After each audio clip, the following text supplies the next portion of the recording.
Yan. Hindi, wag video mo. Kaya nakapalit na tayo ito ng tensioner. Yan.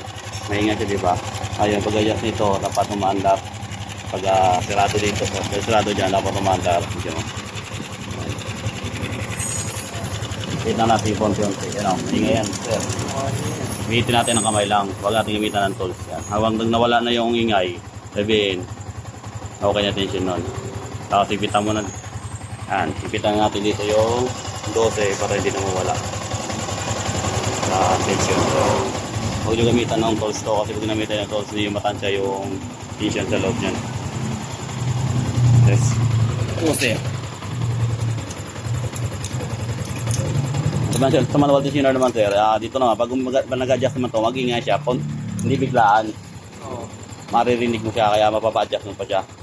Unlike sa manual, sa auto tensioner, okay naman yun, hindi ka na mag-adjust. Yung problema naman doon, pag nasira, biglaan siya. Kumakalas.